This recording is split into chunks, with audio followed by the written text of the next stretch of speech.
Welcome to the Piano Sensei Way. I'm your host, Clinton Pratt, and I'm here to help you master the art of running a successful piano teaching studio.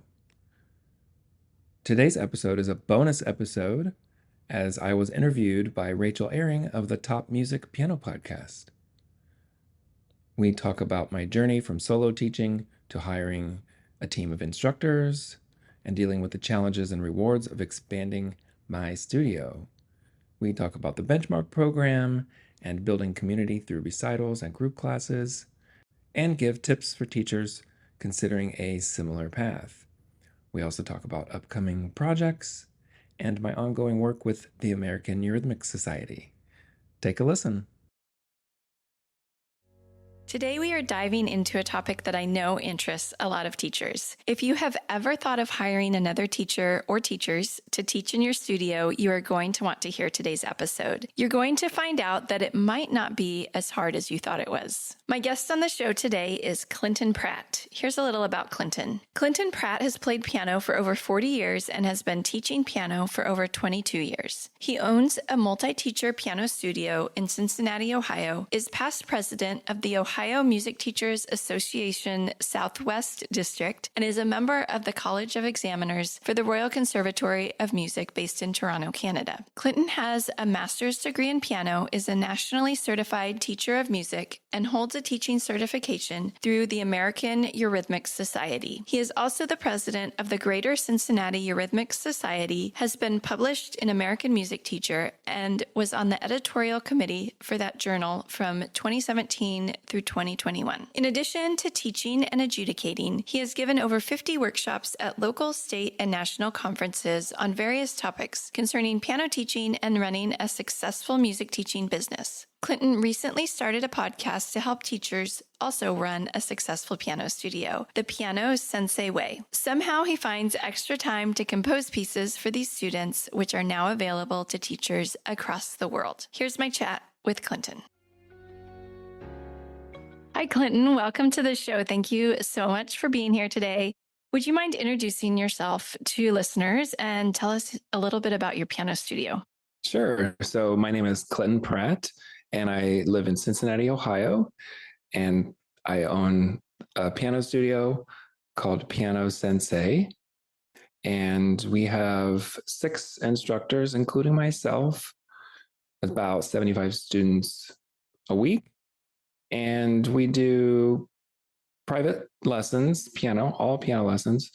And we also have periodic group classes as part of that program, but mostly it's just private lessons. So Clinton, I have been looking forward to talking to you because you may or may not know that I also have a multi-teacher studio. It's a little different because it's in a church, so it's not my own personal studio, but I have teachers under me. And I am so excited to learn from you. I think that I've heard a lot of podcasts where they interview someone who is in charge of this huge school with many locations and 400 students. And I think a lot of piano teachers can't really relate to that.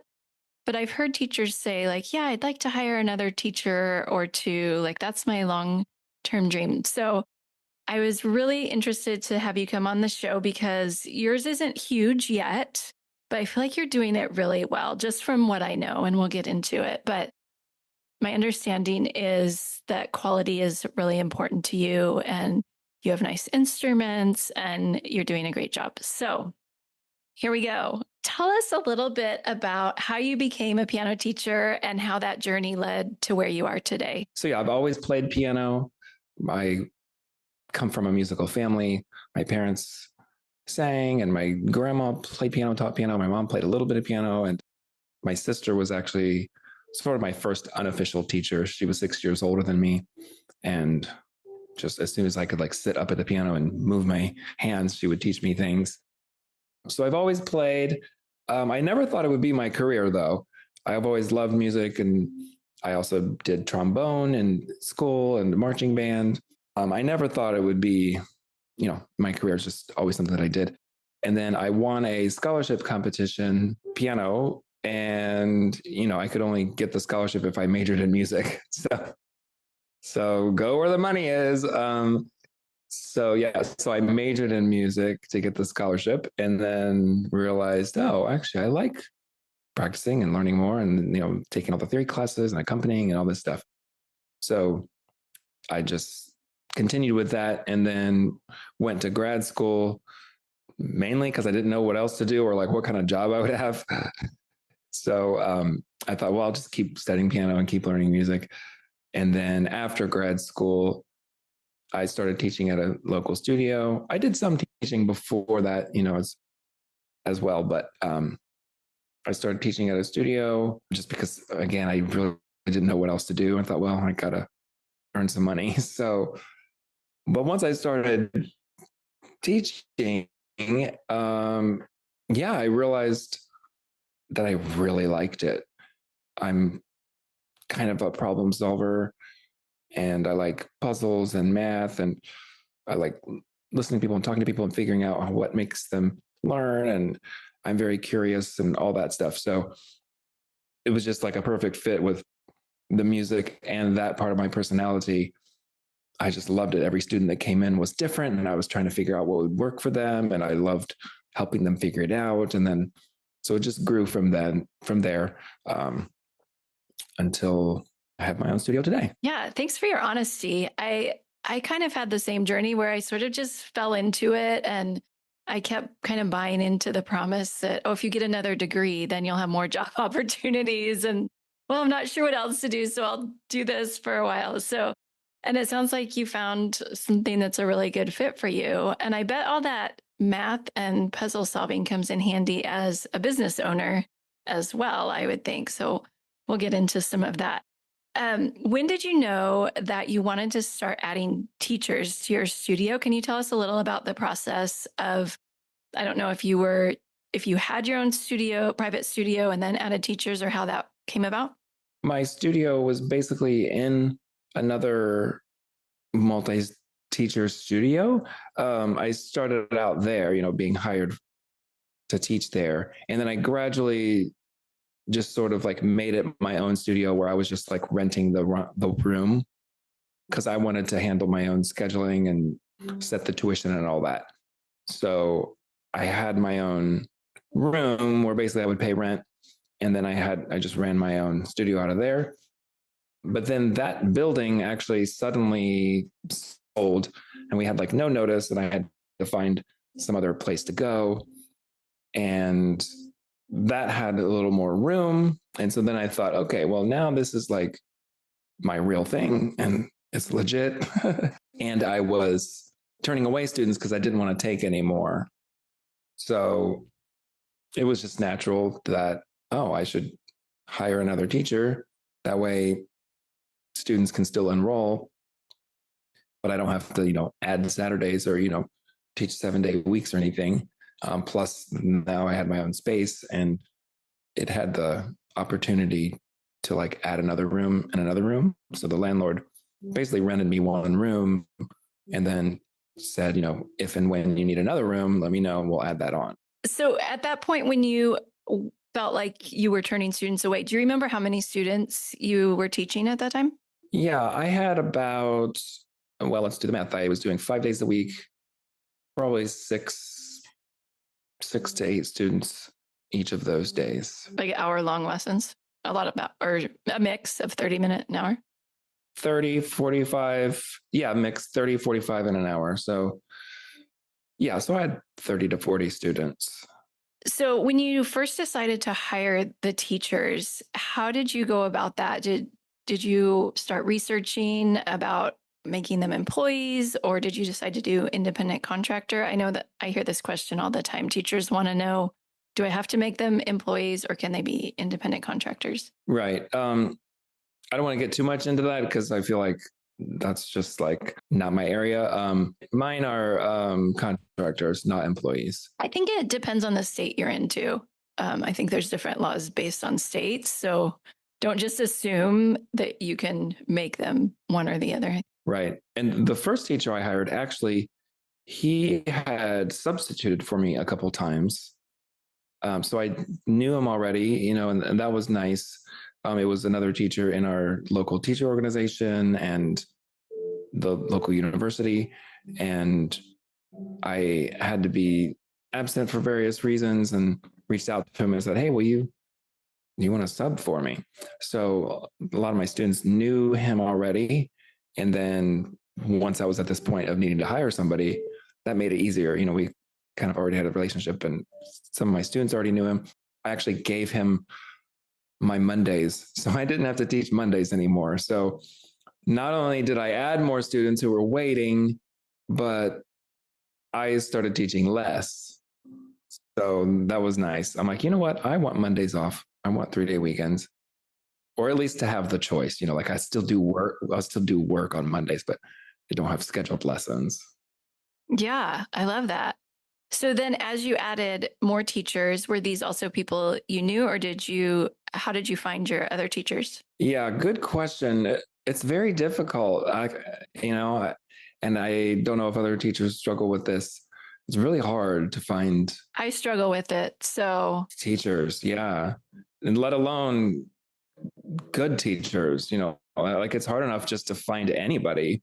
It's hard. It seems like most teachers who are, experienced and qualified and, know what they're doing, they're already busy or full, so it's more like, okay, trying to find, maybe a grad student or a doctoral student who wants to teach, but then sometimes that's only temporary, oh, I'm gonna probably move away in a year after I get my master's, so I don't want a teacher for 9 months.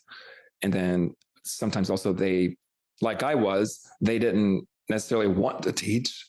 They just thought, well, let me teach at a studio to make some money on the side, but I really don't want to do that. I want to perform and do all that, So it's difficult for me because I want both.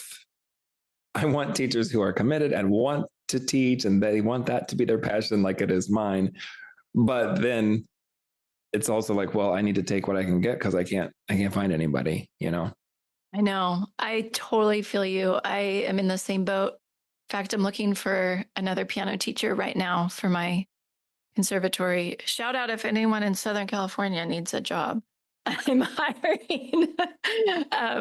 It's just so hard. Like I've even had people contact me through Facebook. And so I email them, send them the application, and none of them have submitted the actual application, which feels like a pretty low barrier to get, just fill out the application. And none of them have, even though they said they were interested. So it's a struggle. And I think teachers, they look at the hourly rate and they think, well, I could make a lot more teaching privately at home. And what they don't realize is all the benefits of being part of a music school. I mean, I don't know how you run yours, but I do pretty much all the admin work for my teachers.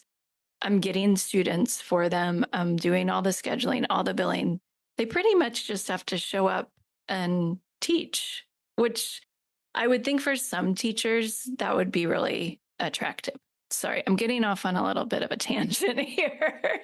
No, that's good. Yeah. And I agree. And, I've been on both sides. So I was at a studio where I made such and such an hour. And I remember thinking, gosh, that's not, well, it is a decent amount, but if it was just me, I could charge, double or whatever it was. And now that I'm, paying rent and insurance and buying pianos and tuning pianos and doing all this stuff, the toilet paper, I mean, it adds up.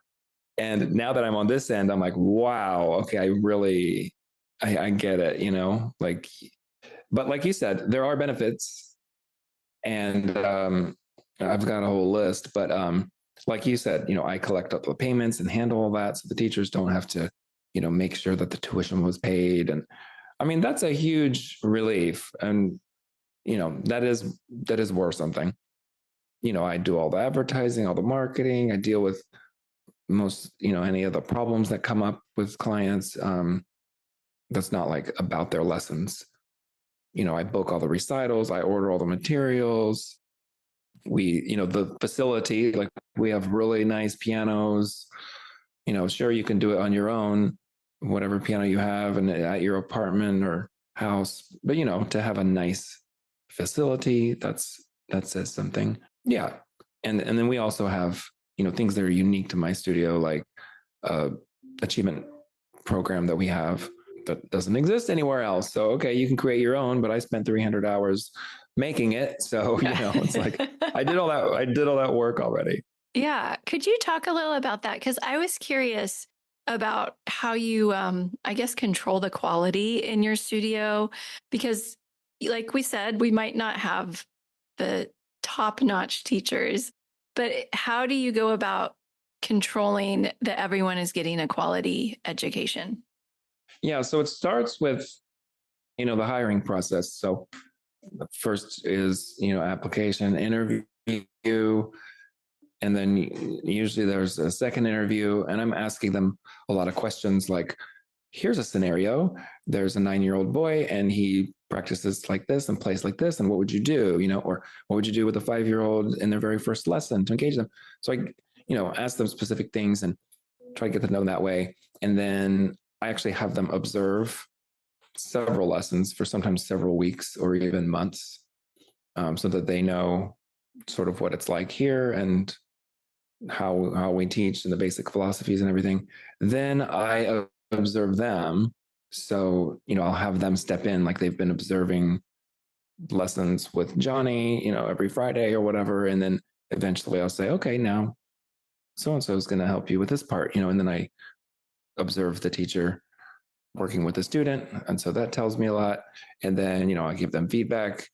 And, that is an important thing that I want teachers who want to improve their teaching and want the feedback, right? So I can tell if they're like, what do you mean you're going to give me feedback? I don't, I'm like, okay, well, that's not a good fit because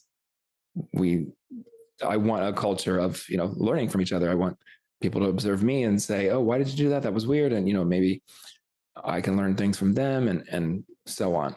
So it's not really like controlling quality in the sense of,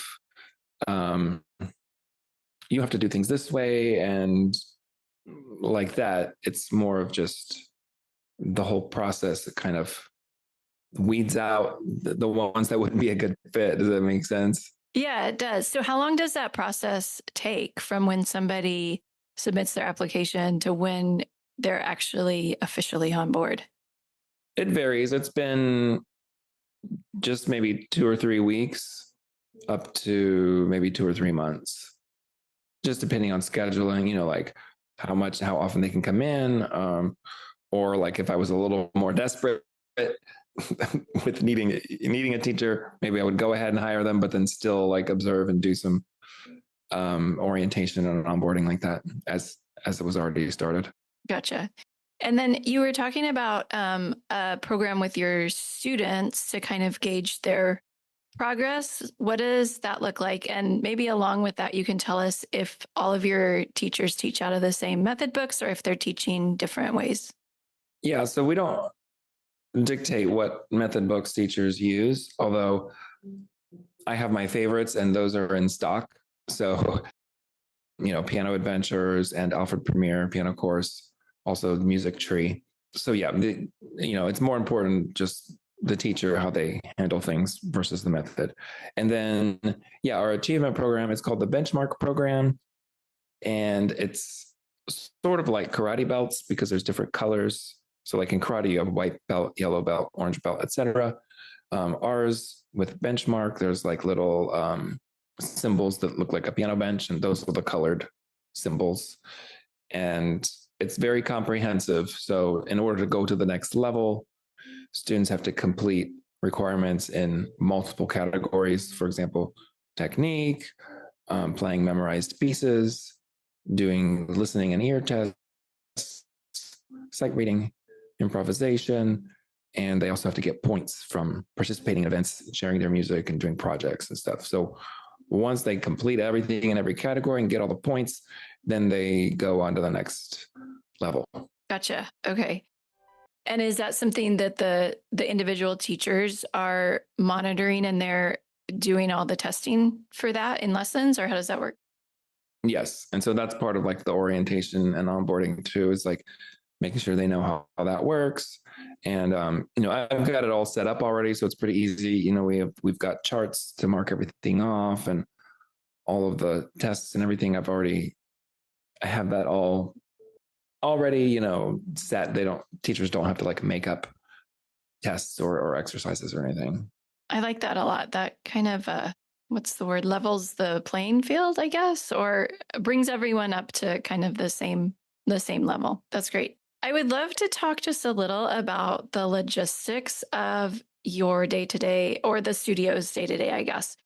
Do you do all the scheduling and everything yourself, or are the teachers managing their own schedules? How does that work for you?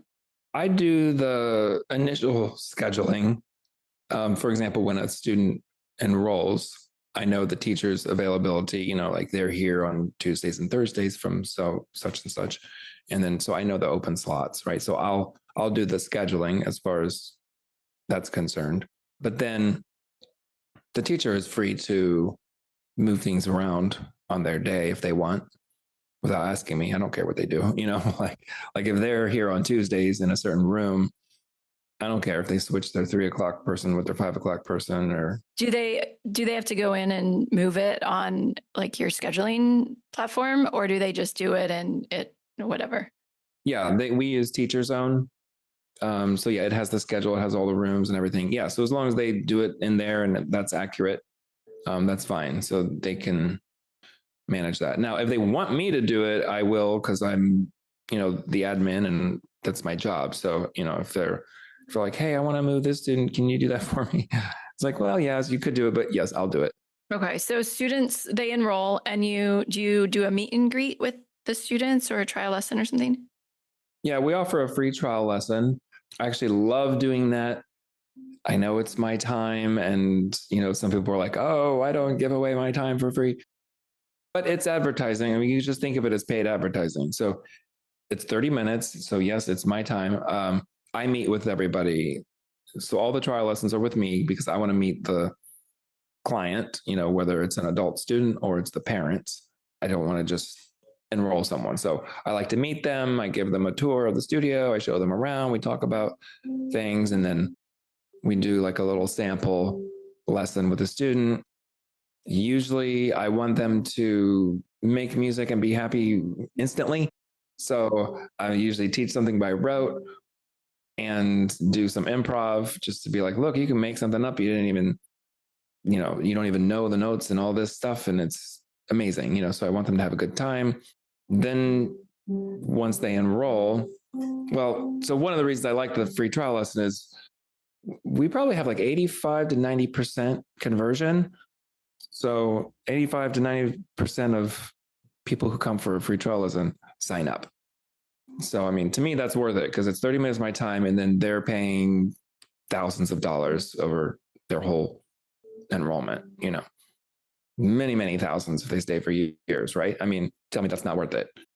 Yeah. Then once they enroll, I will match them up with the instructor based on the two main things, which are whatever I think is a good fit with, personality and teaching styles and all that, and the schedule. So obviously if the student says we can only do Mondays, well, then I have to choose from which Monday teachers are available. Great. Thank you for sharing that. We've touched on this a little bit, but I'm curious what kind of things you do in your studio to promote a sense of community among the teachers and among the students from different teachers. Yeah. So we have studio recitals, which I'm sure lots of teachers do. So that's really not any different. However, we do have a nice performance space in the studio. So our lobby is really big, like bigger than we need for a waiting area. So it kind of doubles as like part of it is a waiting area. And then when we have an event, there's a grand piano in there. So we set up chairs and we can have it right there. So that's nice for many reasons, but that definitely helps just the community feel, they're coming here again, to play for an event or whatever. And then the benchmark program, like I said, definitely promotes, cohesion because they're all sort of working on that same program together, and they can actually see other students and where they stand too, because we have like a poster in the hallway, and it's a magnetic board, and their names are on there, and they see where they are and they move across. And when we do our periodic group classes, they'll see other students. Everybody has a binder, and the front cover has their name and their bench color, like the symbol. And so that's kind of like they can kind of show off, or they'll see other students like, oh, you're green and I'm only orange. So yeah, that helps not only, the sense of community that they're all working on it together, but also just motivation. And then we do also have, sometimes we'll do challenges or contests certain times of the year, like a practice challenge or 20-piece playlist or, something like that. So yeah, they'll all be working on that. And sometimes we have a leaderboard where they can see their progress. And then usually we have awards or a party or some kind of celebration to honor the winners, if there's winners, or everybody who completed the challenge or whatever it was. Great. It sounds like you have some really fun stuff going on. So Clinton, I would love to know, do you recommend this model to other teachers, to these solo teachers who are thinking of hiring to have a multi-teacher studio? Do you recommend it? And what advice would you give to those teachers? Yeah, definitely recommend it. I don't know, I guess it would be kind of weird or bad faith if I didn't recommend it, because that's what I'm doing. Maybe a better question would be, what are the challenges that they would face or that might surprise them? Well, yeah, I do want to say you have to like running a business and doing all the business things. So that's not for everybody. So I really like it. I love it. Like when it's time to like figure out the calendar and all that, like it's fun. It's exciting. Oh my goodness. I'm sending you my calendar because that's like my worst 2 weeks of the year. Yeah. Like I like it. So I like, figuring out how to have the policies efficient and how to communicate with the parents. And so, yeah, so you have to, I don't know if this is advice. Yeah, it is. Just, you have to like that part of it. So if you don't like managing your single or solo studio, and you just want to teach, and then yeah, I wouldn't do it, even if you think you should because you would make more profit or whatever it is, because you really have to like that part of it, or it definitely helps to like it. Yeah, I would say start gradual, ease your way into it. Like I did, it was really nice because it wasn't like, hey, I'm going to start a studio. Let me find a giant space and rent it out and hire teachers and figure out how that works. I mean, that's possible, but it's definitely easier to, do it gradual like me, where I just started hiring a teacher where I already was, so if it's your own studio, you're at a church or something, and that's nice too, to sort of back off of your own teaching and start doing more admin while that other teacher teaches, because, you're making money off of that. Yeah. And also, if you could start with like a new teacher or like apprentice who's willing to learn, I think that would be really good. So obviously one of the ideal teachers would be somebody who's experienced and very good, and already has all this. But I think it's good too if you have somebody new who's willing and they want to sort of be an apprentice, and that's gradual too, right? Like you wouldn't give them students on the first day. They would be observing, and you kind of observe them, and maybe some of it's paid or paid at like a half rate or something. And then they start having all this experience, and then they start teaching. They can observe you and shadow you, start taking over, that kind of thing. Yeah, that's a really good suggestion. I've actually heard of a couple of teachers in my area who have former students who have now, graduated or maybe close to graduating from high school, who are now kind of being as an apprentice under them, with the idea that they'll start taking some students along the way as well. So I think that's another way that more experienced teachers who have older students can start getting their feet wet, I guess, with the multi-teacher thing without necessarily hiring another full-time teacher. Right. Right. In fact, the benchmark program that I was talking about, one of the other aspects of it and reasons that I designed it was actually once you get to black bench, it's like a black belt, right? There's black first degree, black second degree, black third degree. So black first degree is basically that's as far as you advance with piano proficiency. But then that also doubles as an apprentice teacher. And so my whole idea, which hasn't really happened yet because I haven't had anybody, but is that they would be, once they get that far, then they would be an apprentice teacher. And then black second degree is like a master teacher. So now they've had more experience. And then the black third degree is sensei. And I don't think that exists anywhere. Somebody can go from being a beginning pianist all the way to like an experienced teacher, because usually you do that at different places, right? Like you take piano lessons, then you go to like college, and maybe you don't even learn how to teach there. You take one pedagogy class, and then you learn how to teach from experience, right? And so really my dream, and I think it's a really good idea, is to have like a system where prospective teacher and advanced pianist would learn teaching by doing it. I mean, think of how much experience you would get, and not to like knock college degrees because I have 2 of them, but we don't get a whole lot on how to teach. We get other things. And so imagine, instead of going into debt for 4 years to get a degree, and like, yes, you have lessons, you have some music classes, you don't get too much on how to teach. So instead of that, what if you had 4 years of shadowing and observing and apprentice teaching, and you're not even in debt because you would actually start getting paid. So like you'd start earning an income earlier and no debt, and you have experience.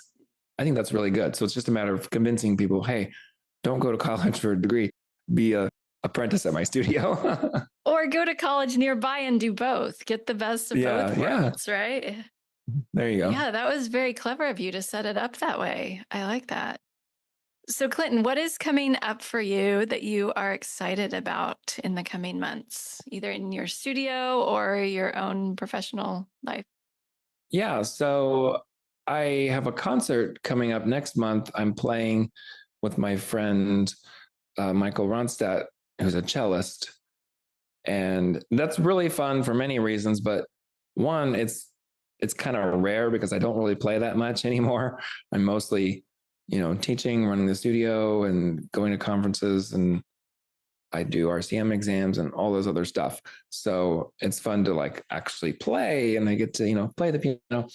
So that's fun. And then I also just recently finished my last requirement to become a master teaching artist for the American Eurhythmics Society, which that's one of my like favorite things to do is Dalcroze Eurhythmics. It's amazing philosophy of movement and having students experience and know music through movement. Yeah, I basically finished that, and so I'm just waiting on the official status, and then that means that I can basically run a like summer training workshop for other teachers and certify them.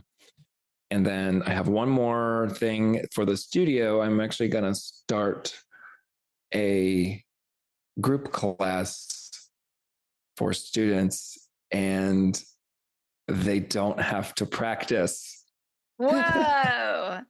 How old are these students? Are they like beginners? Yeah.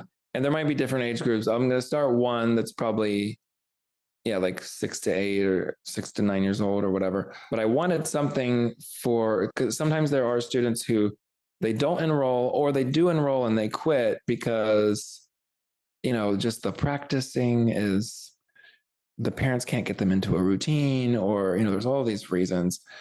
And, to pay for the monthly tuition, the parents are like, we're not going to really fork out this money when basically we're just dropping them off at a lesson, And so my idea, I've asked some students who have quit, I said, would you come back if we had a class, which is just really like an enrichment class? You don't have to practice. You don't even have to have a piano at home. You just show up. It's an hour. it's like half the cost of monthly tuition for private lessons. So it costs less. You don't have to practice. Just drop them off. They're still going to learn things. They'll have fun. And several of them said, yes, we would do that if you offered it. So I'm going to start it. I have to teach it because I have to like beta test it. And then if that goes, then maybe, I could help some other teachers teach that and it can grow into a thing. But I'll just start with one and see how it goes. Yeah, I like this idea. I'm interested to hear how it goes. No practice piano class. I actually teach a couple of classes like that. I don't say that they don't have to practice, but my expectation is that they're probably not going to. And it works, they retain from week to week.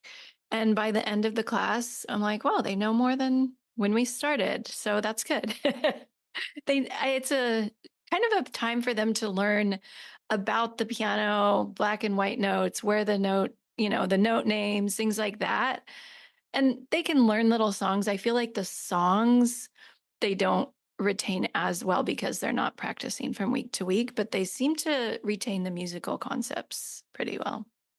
Yeah, that's good. And, I'll include a lot of improvisation because that's one of my big things. Like here's a really easy pattern and just play whatever and it sounds good. And the idea is that if they do have a piano at home, they will end up playing, so it's not like you can't play it at home. It's like you don't have to, but then hopefully the class is fun and they'll want to replicate it like, oh, that was a fun, like jazzy sound, bluesy sounding thing. And so they'll just naturally go to the piano at home and like repeat it and do it again. And then hopefully that'll get momentum and motivate. Maybe they'll want private lessons or kind of some other kind of experience. Well, Clinton, this has been so fun chatting with you today. I learned a lot, and I know that listeners, I'm sure, will as well. If listeners want to get in contact with you or learn more about you, where can they find you? You can go to thepianosenseiway.com. That's sort of my teacher website, and I have a podcast for piano teachers as well, and that's what it's called, The Piano Sensei Way. Well, thank you so much for being here and sharing your knowledge with us, Clinton. It has been a pleasure talking with you. Yeah, thanks for having me. I enjoyed it. I hope you enjoyed my interview with Clinton Pratt. I know I got a little fired up a couple times because, as I mentioned, I also run a multi-teacher school, and there are some aspects that I'm still figuring out. So it was nice for me to talk to someone else in a similar situation and hear his perspective on it. So thank you, Clinton, for sharing with us. That's the end of the show for this week. Next week, you don't want to miss the show. I'm going to be talking with Kelly Rorden about marketing your teaching studio, and she has some really amazing advice. If you are in the position of just starting your studio or wanting to grow and gain more students. So be sure to tune in next week for that. I'm Rachel Ehring, and you've been listening to the Topmusic Piano Podcast. I will talk to you again soon.